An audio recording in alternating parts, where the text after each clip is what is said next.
What is up everyone, it is Typhoon Carter and I have another segment for my Fire Emblem 8 Ephraim Reverse Recruitment LTC. Today we have Ghost Ship, and Ghost Ship is a chapter where we have to do our preps beforehand for this chapter and the next, since we won't get overworld preps. This is a boat map and a notoriously bad map, but first we gotta promote Tana into Wyvern Knight. Now, with this promotion, having another 8-move unit helps with routing this map out, and given that we are basically on a boat and the other boat won't show up until turn 2, and the planks for the other units who aren't flyers, or say a pirate, to get on board won't show up till turn 3. This also happens to be a Fog of War map, which is why this map is generally not too well regarded.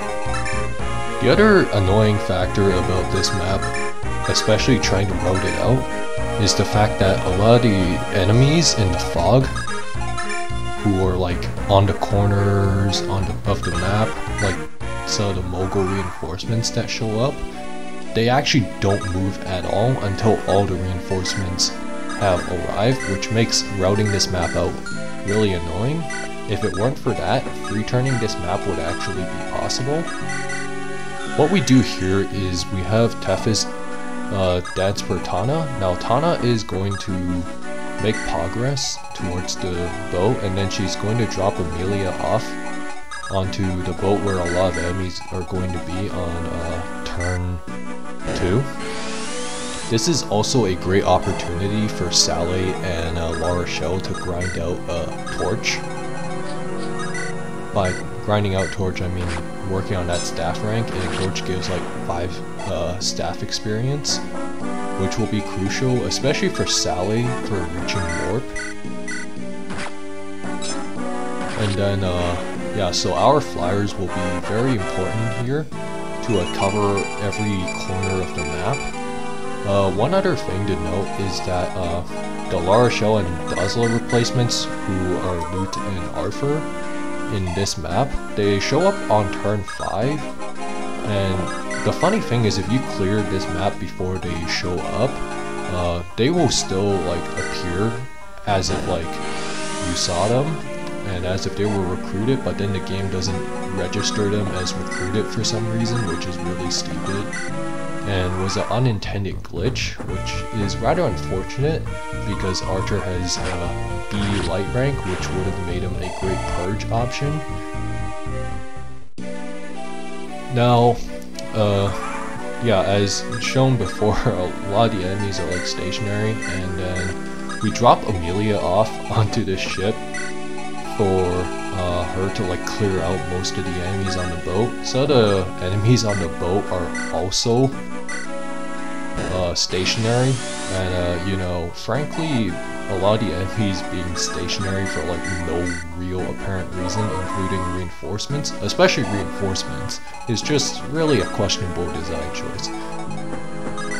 The other thing I should note is that this map technically can be cleared in 4 turns without a pirate or a berserker, but by doing that, you would basically kill any chance for Saleh to like grind out staff rank.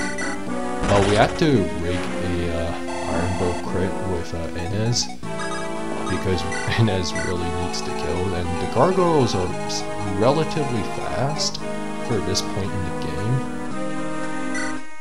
And then, yeah, just more staff spamming. The staff, the torch spams, we basically need to try and uncover enemies using it, because as I mentioned, some of these enemies don't move when they're, despite being reinforcements, and the boss shows up on like, I believe, at the end of turn 4.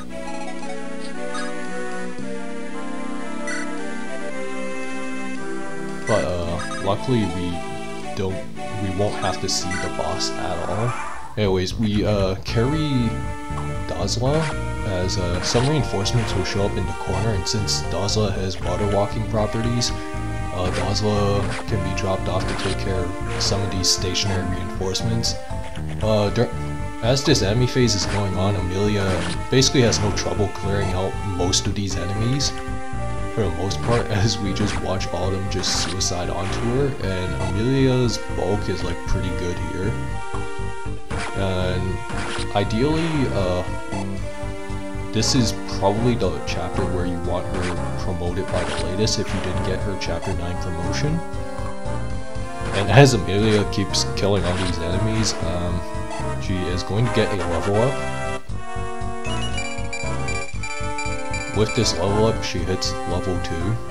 And before this chapter, I had to buy a bunch of javelins because like all of these enemies were just going to like run right into like Amelia and some of our prominent combat units like Cormac, Tana, who are going to play a big part in routing out this map.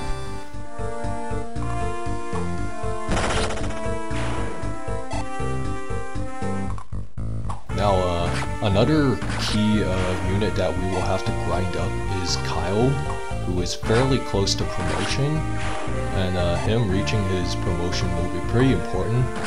Some of the enemies here are Entombed enemies, which one of them was a boss way back in, I believe, chapter 4. Now the planks are basically on trying to board the ship that our party started out on, and while we're doing this, we basically have to play around the world. We're basically trying to travel the whole world at this point, with how much ground we're covering. Syrene needs to go to the corner specifically. This is so that she can also kill more reinforcements. One other thing, I didn't have a chance to talk about this new unit who joined us, Natasha.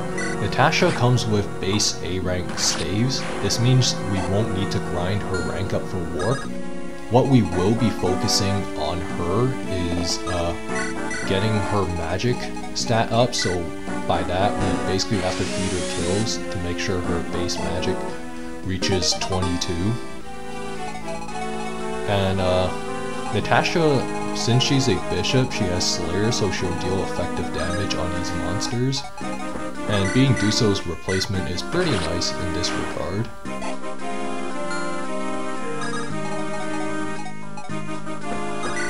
Yeah, the reinforcements basically come from all 4 corners of the map, and we're just having Tana preemptively move so that she can cover ground, more or less. And then Kyle here is just chipping down this other enemy, as the Javelin monster is basically stationary as well. Natasha gets some experience by physicking Kyle.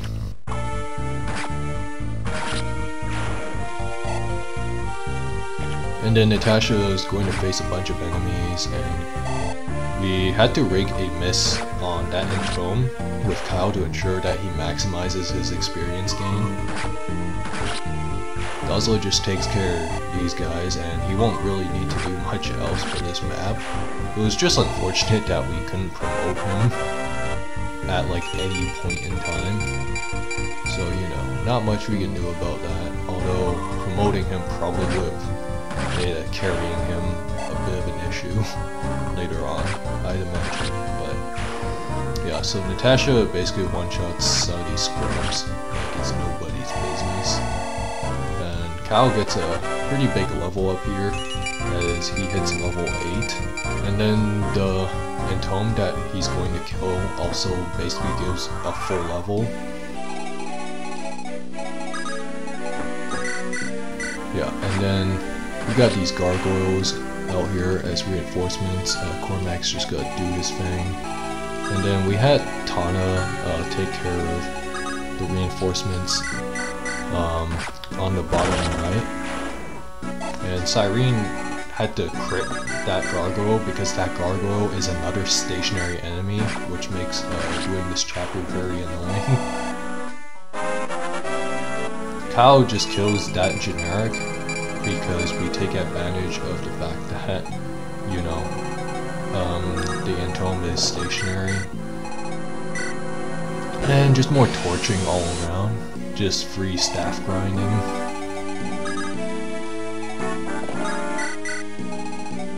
Although I'd say that, you know, this is also the map where, you know, the player might potentially consider focusing more on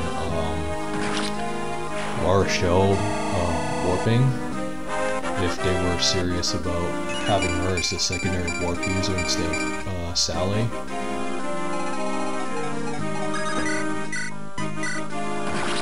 And Tana just one-shots these scrubs.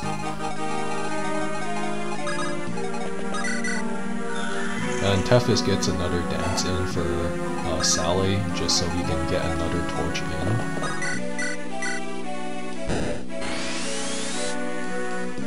Yeah, this chapter is pretty monumental towards Saleh getting a warp rank later on.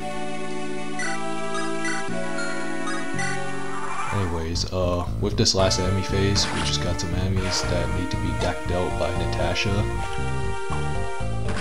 And Kyle just reaches promotion on time for the next chapter. Having another paladin will be nice for this run. And Natasha just getting more experience with a whopping free XP from that kill. And then there's our flyers just doing what they do best. We clear this map so fast that the boss doesn't even show up at all. Anyways, that is chapter 11 cleared in 4 turns. I will see you guys for chapter 12.